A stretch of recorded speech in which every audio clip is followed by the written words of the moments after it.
Bismillahirrahmanirrahim. Assalamualaikum warahmatullahi wabarakatuh. Berita Al-Hijrah 17 Disember bersama saya Al-Muhsin Muhammad Nur dan berikut tajuk utama malam ini. Tragedi tanah runtuh, 3 lagi mayat ditemui.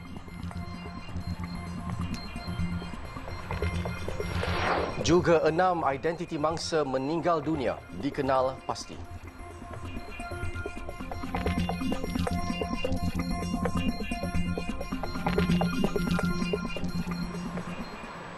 Tiga lagi mayat mangsa kejadian tanah di Fathers Organic Farm Batangkali ditemui dalam operasi mencari dan menyelamat SAR yang masuk hari kedua.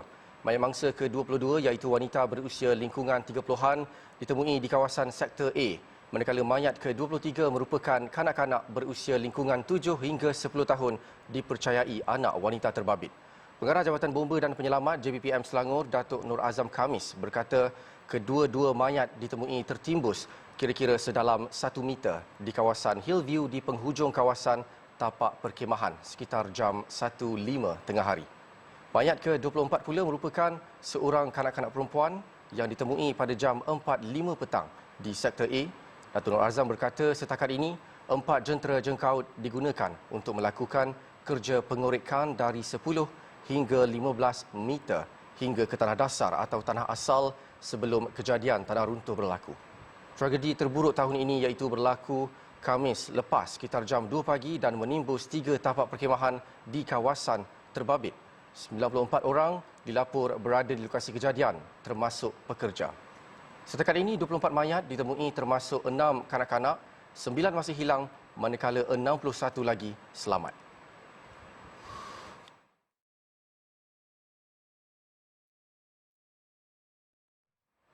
Sementara itu, Pengarah Jabatan Bomba dan Penyelamat JBPM Selangor, Datuk Nur Azam Khamis berkata operasi mencari dan menyelamat SAR yang masuk hari kedua semakin mencabar berikutan keadaan tanah yang basah selain wujud aliran air bawah tanah.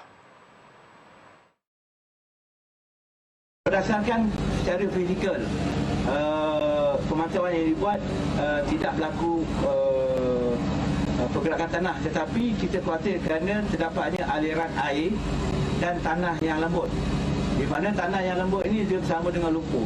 Kemungkinan jika berlakunya hujan lebat yang makan masa yang banyak, kemungkinan boleh menyebabkan berlakunya gungsuran ke bawah. Tambah beliau, peluang untuk menemui mangsa yang masih hidup amat tipis. Bagaimanapun beliau tidak menolak kemungkinan itu jika terdapat ruang udara daripada timbunan pokok atau batu besar. Mangsa yang masih hilang dipercayai tertimbus sedalam 1 hingga 1.5 meter. Sementara itu, radius pencarian pula difokuskan kepada sektor B dan C berdasarkan penemuan mayat terakhir semalam selain melihat kepada lokasi barang perkhemahan yang dijadikan sebagai petunjuk. Menurut Datuk Nur Azam, kekuatan pasukan menyelamat pula dikecilkan kepada 135 anggota dari pelbagai agensi bagi meminimumkan pergerakan tanah. Terdahulu, operasi SAR ditangguhkan berikutan cuaca hujan sebelum disambung semula sekitar jam 8 pagi tadi. Sementara itu, 6 identiti mangsa yang meninggal dunia dalam tragedi itu telah dikenal pasti. Menurut kenyataan Agensi Pengurusan Bencana Negara (NADMA), pengecaman identiti itu dibuat oleh waris atau menerusi ujian cap jari. Mangsa dikenali sebagai Lim Wei Shin, Hong Mei Jing, Nurul Azmani, Lai Li Yin Tong Kai 9 tahun dan Lai Li Ku. Sementara itu, proses bedah siasat dan pengecaman mayat lain masih dijalankan. Terdahulu, mayat mangsa tragedi tanah runtuh di Batangkali itu dihantar ke unit Forensik Hospital Sungai Buloh.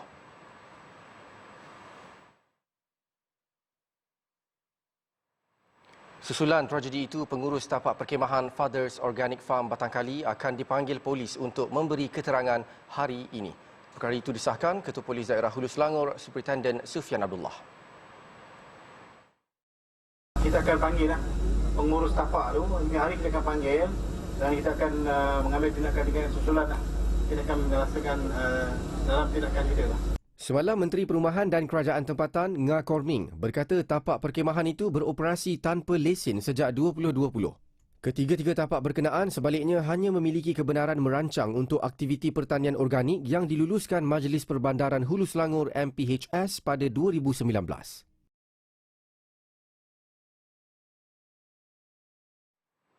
Dan untuk perkembangan terkini, kita berlintas langsung bersama wartawan Abdul Rahman Kunyu di lokasi kejadian. Silakan Rahman.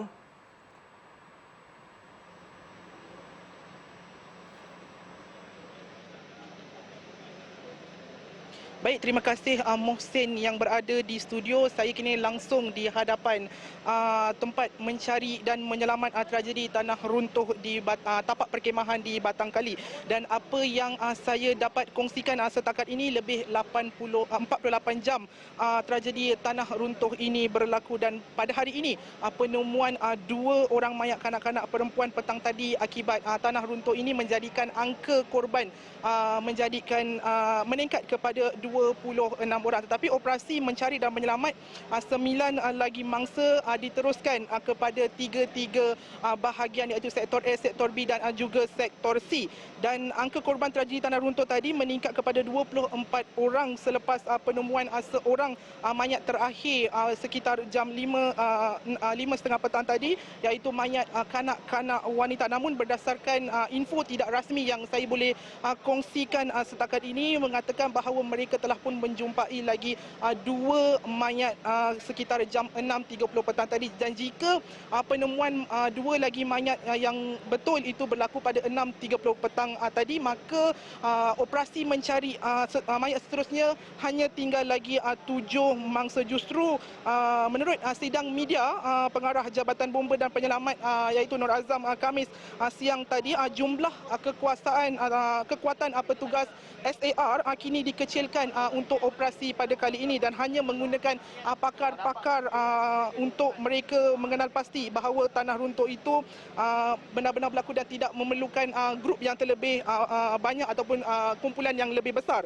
Dan pada ketika ini saya boleh katakan cuaca yang agak tidak menentu dan boleh dikatakan mendung, dan jika cuaca ini berlaku dan maka menyusahkan lagi ataupun merumitkan lagi keadaan mereka untuk mencari mangsa-mangsa yang masih lagi terkorban. Ditambah pula dengan kejadian yang telah pun masuk hari yang kedua, dan perkara-perkara itu sebenarnya menyusahkan pihak bomba untuk mencari mangsa-mangsa yang masih lagi terperangkap di dalam tanah runtuh itu. Namun pihak bomba tidak menolak kemungkinan mungkin ada juga lagi mangsa yang masih terselamat kerana mungkin mereka berpaut kepada kayu ataupun pokok dan sebagainya. Dan apa yang saya dapat kongsikan, keadaan semasa ketika ini masih lagi ada pergerakan penguatkuasa keluar dan masuk di kawasan tanah runtuh ini, dan saya akan sentiasa mendapatkan info terkini. Dan apa yang saya dapat kongsikan lagi, mungkin semalam pihak-pihak media agak sukar untuk menyajikan rakyat Malaysia dengan info terkini kerana tiada line dan sebagainya di sini. Dan mungkin pada hari ini apa yang saya dapat saksikan, semua media-media juga berlintas langsung untuk menyajikan perkembangan terkini tragedi tanah runtuh di Batang Kali ini. Dan saya kira setakat itu sahaja apa yang saya dapat kongsikan kejadian tanah runtuh Batang Kali. Kembali ke rakan setugas. Silakan Mustin. Baik, terima kasih Rahman langsung dari Batang Kali. Kita ke laporan seterusnya. Kementerian Perdagangan Dalam Negeri dan Kos Sara Hidup KPDN akan mempergiat siasatan semua peringkat perniagaan, terutamanya premis di kawasan pedalaman, bagi mengenal pasti isu gangguan bekalan minyak masak bersubsidi. Menterinya Datuk Seri Salahuddin Ayub berkata pemantauan di pintu sempadan terutama di utara negara selain Sabah dan Sarawak turut akan dipertingkat bagi mengekang kegiatan penyeludupan minyak masak bersubsidi. Bila bersubsidi ini, dia membuka pintu kepada penjalanan. Ada sindiket yang dibeli minyak ini secara blok, secara banyak. Dia buang plastik tu dimasuk dalam botol.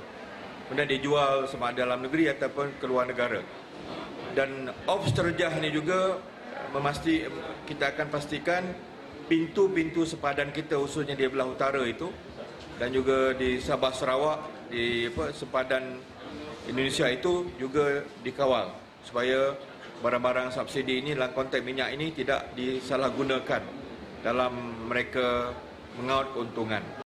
Jelasnya kuota minyak masak bersubsidi sebanyak 60,000 tan metrik sebulan yang diluluskan sebelum ini mampu menampung keperluan nasional.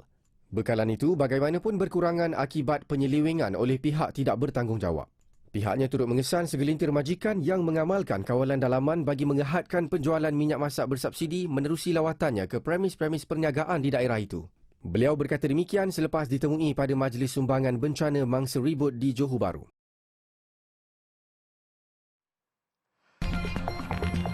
9 tahun tanpa tragedi berdarah, Eskom masih diperlukan. Alhamdulillah bertemu lagi. Sejak penubuhan Kawalan Keselamatan Khas Pantai Timur Sabah Eskom pada 2013, kawasan Pantai Timur Sabah tidak lagi menerima ancaman besar. Tiada lagi pertumpahan darah seperti apa yang berlaku 9 tahun lalu. Justru relevankah lagi pasukan keselamatan berada di kawasan tersebut? Wartawan Srifa Mustafa Al-Bakri bersama jurukamera Mazian Seman ada jawapannya. Saya dan jurukamera berada di Feda Sahabat Lat Datu ketika pencerobohan tentera bersenjata Sulu berlaku pada Mac 2013. Kami yang dibesarkan dalam keadaan negara aman berasa takut apabila mendengar bunyi bom yang digugurkan pesawat tempur jenis F-18 dan Hawk milik Tentera Udara Diraja Malaysia TUDM, disusuli operasi darat ketika serangan Ops Daulat bagi menghapuskan musuh negara. Dan selepas 9 tahun, kami kembali lagi. Keadaannya tidak sama. Kampung Tanduo yang menjadi kubu kuat mat bom, iaitu individu dipercayai tali barut kepada pengganas bersama anaknya dikenali sebagai Muhammad Dali atau Ali, telah tiada. Malah, tiada lagi penduduk di sini. Setiap permasalahan yang ditimbulkan Allah, maka Allah juga yang memberi penyelesaiannya. Dengan keizinannya, maka terwujudlah idea Eskom ini melalui pemimpin ketika itu. Antara ideanya, menempatkan anggota tentera di kawasan hitam berkenaan sebagai wali atau pelindung. Yang tinggal, pos Kampung Tanduo yang dikawal Angkatan Tentera Malaysia ATM dan cerita sejarah yang pernah berlaku. Lebih kurang 40 anggota dari pasukan Markas Angkatan Tugas Bersama 2 ditempatkan di sini. Ini antara contoh-contoh baju Royal Sulu Force ataupun tentera Sulu. Diorang sebenarnya tak ada uniform khas macam pakaian ATM ke atau polis. Ini pakaian ni dikatakan dibeli, dibundle dan kemudian dia claim ni baju dia. Ni tengok ni, dia tak sama pun. Tok seluar dia pun dia jerut macam ni je. Dia jerut macam ni tapi dia claim dia askar lah, tentera. Dan sebagai umat Islam, ni yang paling kita tak nak.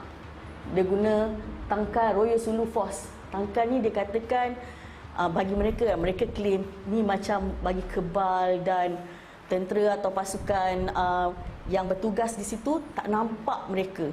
Macam kalau tembak tak loot.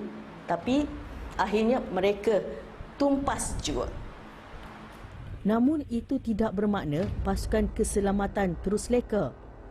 Pencerobohan dilakukan pengikut Jamalul Kiram 3 yang mahu menuntut Sabah merupakan satu pengajaran. Kedaulatan negara tidak boleh diperjudikan dan 12 nyawa anggota keselamatan yang terkorban harus disemat dalam ingatan. Saya kini berada di Menara Tinjau dan apa yang saya nak kongsikan kepada anda ialah 3.5 km dari sini terdapat sebuah pantai dan dari pantai itu 1 km daripada situ ada satu pos tentera yang diberi nama Pos Kampung Tanduo. Sebelum ni kawasan tersebut adalah penempatan Kampung Tanduo. Sekarang dah tak ada. Sekarang dijadikan pos tentera di situ. Ia sekaligus memberi jaminan kepada penduduk sekitar di sini dengan kehadiran tentera ini mereka lebih selamat. Kampung Tanduo terletak di hujung gugusan Felda Sahabat. Di kampung tersebut terdapat sebuah lokasi penginapan yang menjadi tumpuan ramai. Sebelum pencerobohan berlaku, ia merupakan kawasan tumpuan pelancong pada hujung minggu. Pada Mac 2013, ia bertukar menjadi markas utama pasukan keselamatan. Dan kini, ia kembali menjadi penginapan mereka yang bertugas di kawasan Felda Sahabat dan tumpuan pelancong tempatan yang ingin membawa keluarga mandi kolam renang. Tentera bersenjata Sulu dilaporkan memasuki Tanduo pada Februari 2013 menggunakan jalan air oleh rakyat tempatan kepada anggota keselamatan. jika menggunakan bot lebih kurang 15 minit dari sini. Dan tentunya parut dari kisah hitam 2013 tidak akan hilang. Namun cara bagaimana kita mengembalikan keyakinan orang ramai adalah penting. Terutama kita memang dipenuhi oleh pengawal-pengawal keselamatan seperti Eskom, Polis, Maritim, PGA, Askar sendiri. Konflik pencerobohan Lahad Datu bukan sahaja melibatkan kampung Tanduo, malah beberapa kampung berjiran, antaranya Tanjung Labian, Tanjung Batu, Tanah Gian dan Tambisan. Bagi nelayan dan penduduk kampung, kehadiran Eskom amat membantu kehidupan harian mereka. Tidak lagi dibayangi anasi jahat. Kawasan kita ini dia ada peraturan. Kalau dari pantai ini ada 3 batu. Jadi bila kita terlebih, dia akan maklum sama kita bahawa kita terlebih daripada anggaran larangan. Jadi kerjasama antara Maritim dengan Eskom ini memang cukup baik untuk kami lah.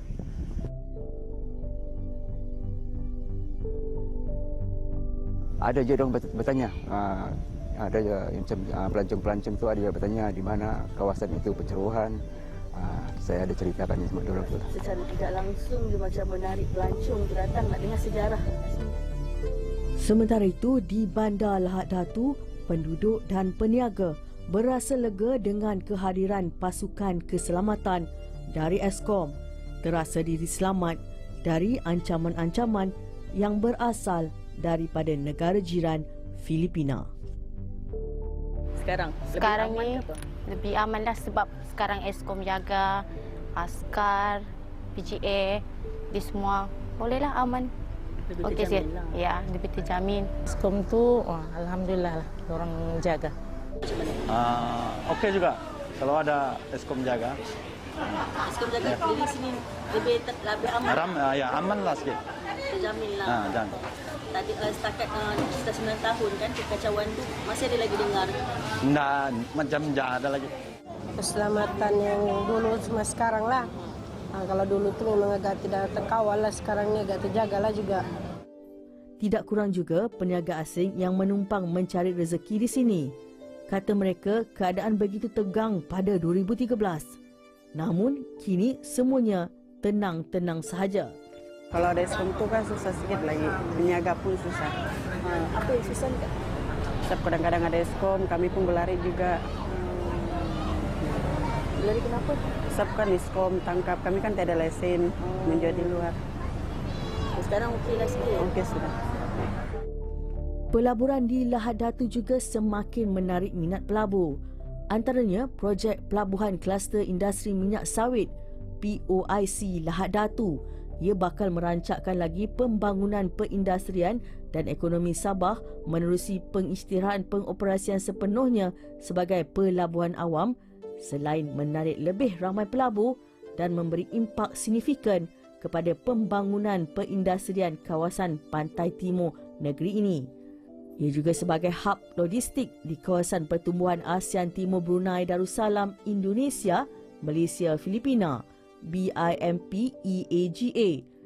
Dan bagi peniaga restoran Aulia Abdul Salam Kasim yang telah berpuluh tahun berniaga di sini, sinar baharu yang muncul selepas insiden 2013 bagaikan cahaya di hujung lorong. Insiden itu berlaku, rata-rata penduduk Lahad Datu dan para peniaga ini telah meninggalkan Lahad Datu. Ramai yang berhijrah ke tempat lain dan ramai yang tutup peniaga mereka. Dan pelabur pun ramai yang lari. Alhamdulillah sekarang wujudnya hampir 10 tahun wujud Eskom di Lahad Datu. Kita nampak sosioekonomi itu pun sekarang sudah menampak baik berbanding dengan 10 tahun yang sebelum.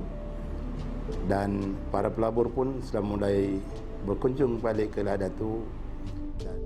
Uniknya, tugas Eskom bukan sahaja mengawal atau melindungi penduduk Timur Sabah, memerangi jenayah rentas sepadan, tetapi ia juga bukti setiakawan di antara pasukan keselamatan yang bertugas. Sebenarnya yang menarik tentang penubuhan Eskom ni ialah hasil penubuhan Eskom itu adalah kombinasi di antara berbagai-bagai agensi, terutama daripada PDRM, daripada ATM dan juga daripada APMM. Hasil daripada Eskom ini telah melahirkan satu semangat patriotik di kalangan berbagai-bagai agensi dalam satu wadah yang sama. Maknanya masing-masing walaupun berbagai-bagai agensi yang berlainan, kami duduk di Eskom ni dalam keadaan seumpama yang saling bekerjasama, lengkap melengkapi di antara satu sama lain. Jika kita buat operasi, kita akan bersama-sama dengan ke operasi yang sama dan dengan tugas dan juga wawasan yang sama bagi memastikan dengan tujuan bahawa kawasan Pantai Timur Sabah selamat. Ini yang masyarakat tak nampak. Esok kita ikuti bahagian kedua penjaga kiriman Arwali yang menumpukan kawasan pelancongan di Sempurna. Laporan Sarifah Mustafa Al-Bakri dan juru kamera Mazan Seman dari Negeri Bawah Bayu.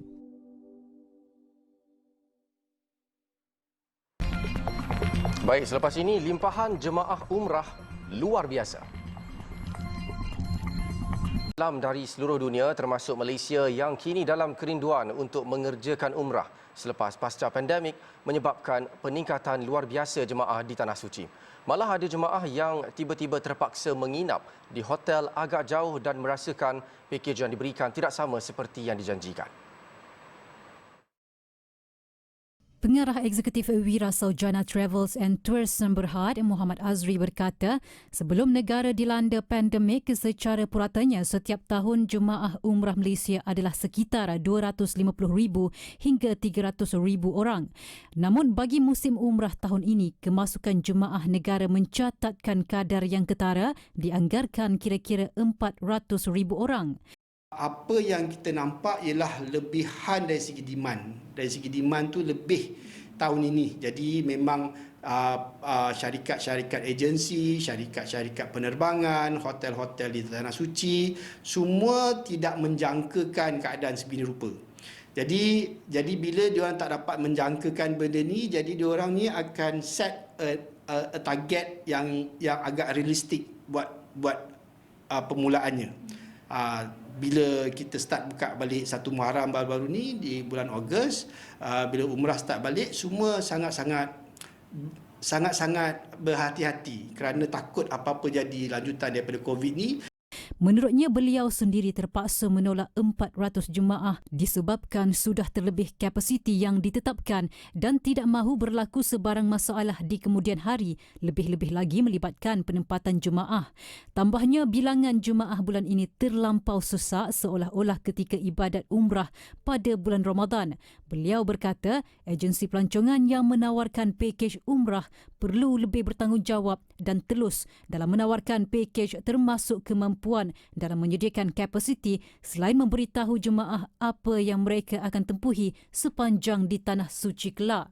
Macam saya ingin menasihatkan ejen-ejen untuk berhati-hati dalam keadaan ini, untuk tidak buat lebih daripada apa yang mereka mampu. Maksudnya pastikan apa elemen-elemen dalam pakej tersebut semua dah dilunaskan, barulah kita boleh ambil jemaah baru untuk pergi dengan kita mengikut apa yang kita janjikan. Kalau kita ambil dulu, lepas tu selesaikan masalah penempatan, masalah tiket dan sebagainya, jadi ada kemungkinan di situ berlakunya masalah lah. Beliau dalam pada itu turut menasihatkan jemaah umrah agar berhati-hati dan membuat kajian terlebih dahulu termasuk pemilihan syarikat pelancongan umrah yang berlesen.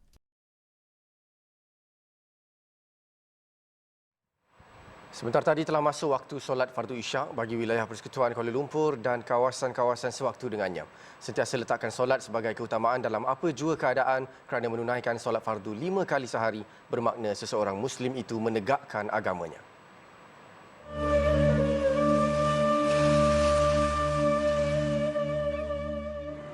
Allahu Akbar, Allahu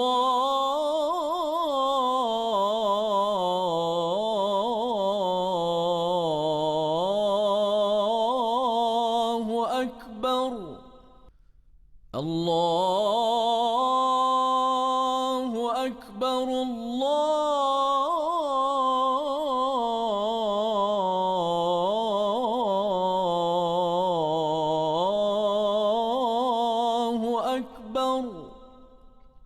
أشهد أن لا إله إلا الله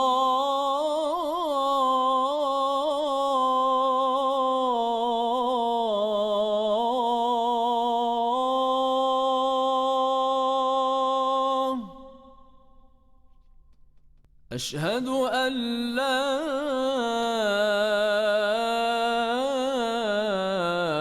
إله إلا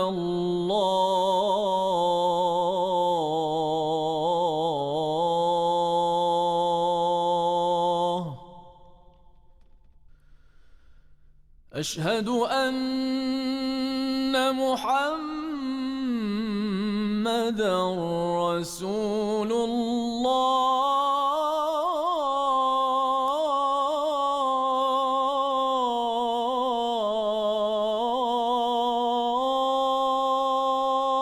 الله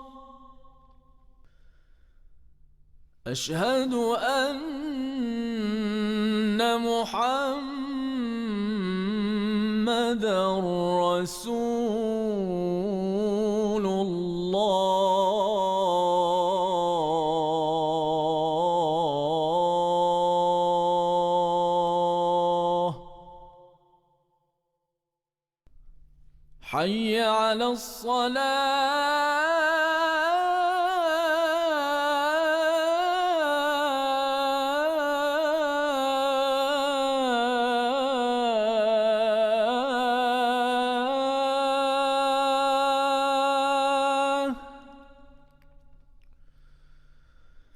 حي على الصلاة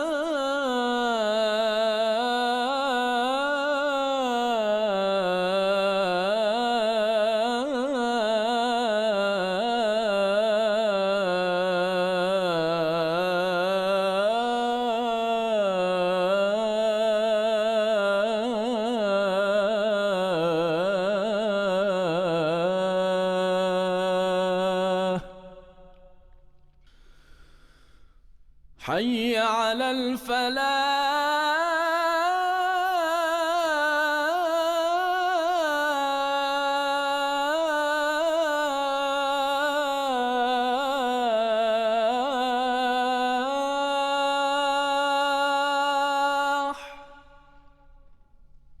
حي على الفلاح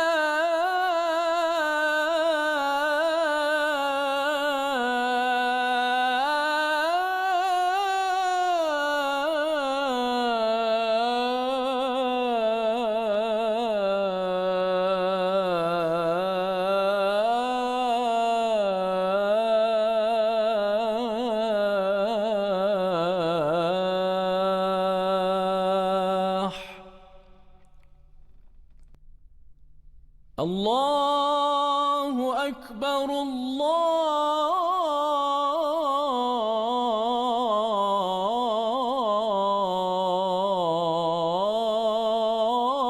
الله أكبر لا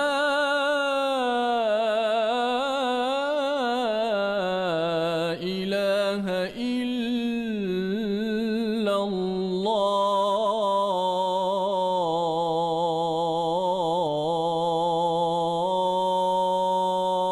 الله اللهم رب هذه الدعوة التامة والصلاة القائمة آت سيدنا محمدا الوسيلة والفضيلة والشرف والدرجة العالية الرفيعة وابعثه مقاما محمودا الذي وعدته إنك لا تخلف الميعاد.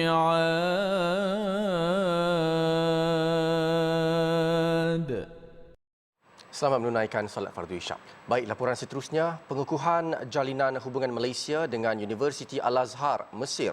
Antara perkara yang dibincangkan dalam pertemuan antara Perdana Menteri Datuk Seri Anwar Ibrahim bersama tokoh dari Mesir, Profesor Dr. Sheikh Jamal Farouk Jibril.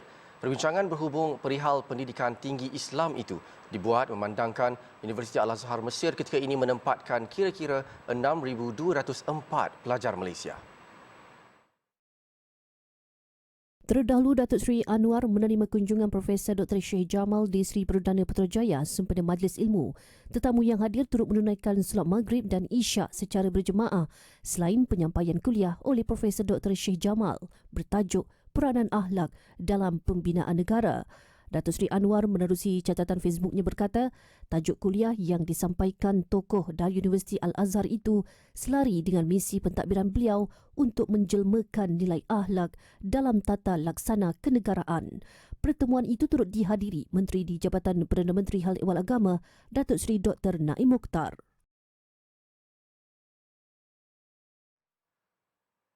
Golongan emas tidak pernah dilupakan. Atas dasar prihatin, kelab Ducati All Monsters Damers dengan kerjasama Jabatan Agama Islam Wilayah Persekutuan Jawi mengunjungi Rumah Seri Kenangan Ulu Kinta di Tanjung Rambutan, Ipoh. Program Bakti Budi Abadi itu disertai 40 penunggang Damers dan kaki tangan Jawi. Kehadiran peserta ternyata menceriakan penghuni Rumah Seri Kenangan yang sebelum ini agak terpinggir dari masyarakat. Kebanyakan penunggang ada rasa sebab sikit, kita faham perasaan tu kan. So memang ada sedih, memang ada bercampur bau dengan suka. Tapi saya tengok penghuni yang dekat luar tu nampaknya happy. So kita ramai-ramai kat situ dengan bagi makan semua. Selain menyediakan juadah kari kambing istimewa, kesunyian rumah kenangan itu dimeriahkan lagi dengan pertandingan masak cucur yang disertai warga emas dan penunggang Damers. Kita sebenarnya Jawi Food Bank, kita turun kepada asnaf-asnaf yang di bandar kebanyakannya kan, di PPR, tapi kita jarang turun ke rumah orang-orang tua. Rumah anak yatim kita dah biasa turun, pusat-pusat tahfiz apa semua kita dah biasa turun, tapi Jawi Food Bank agak jaranglah turun ke rumah orang tua, jadi kita bersetuju untuk menyertai program Damers pada hari inilah. Menerusi Jawi Food Bank, Rumah Seri Kenangan Ulu Kinta turut menerima sumbangan barangan keperluan asas, kain batik dan pelikat serta set telekung. Terdahulu, pelepasan konvoi Kelab Ducati All Monster disempurnakan pengarah Jawi Datuk Muhammad Ajib Ismail di Kompleks Pusat Islam pagi tadi.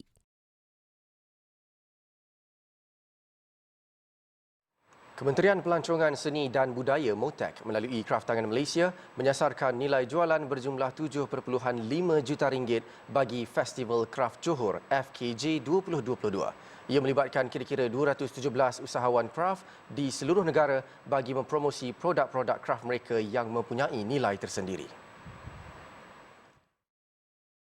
Dengan menyasarkan 50,000 pengunjung, Pengarah Kanan Bahagian Pembangunan Industri Kraft Tangan Malaysia Azran Arif berkata, pihaknya mengetengahkan pelbagai aktiviti menarik seperti pameran khas dan jualan produk komuniti kraft.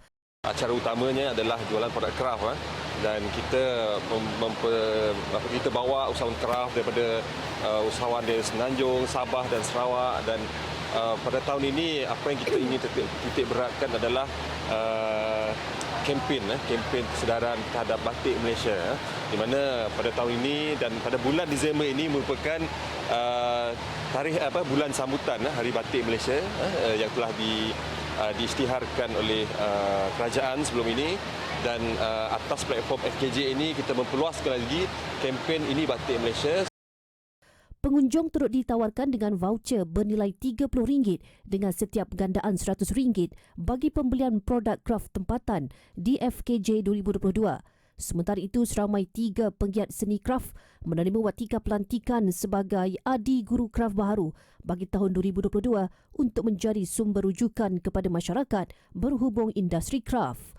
Prestasi nilai jualan kraft tangan tempatan secara keseluruhannya mencapai jualan RM258.5 juta setakat 30 November lalu, sekaligus melepasi sasaran RM200 juta yang ditetapkan MOTEK sebelum ini. Festival Kraft Johor diadakan selama 11 hari sehingga 26 Disember bertempat di Angsana Mall Johor Bahru.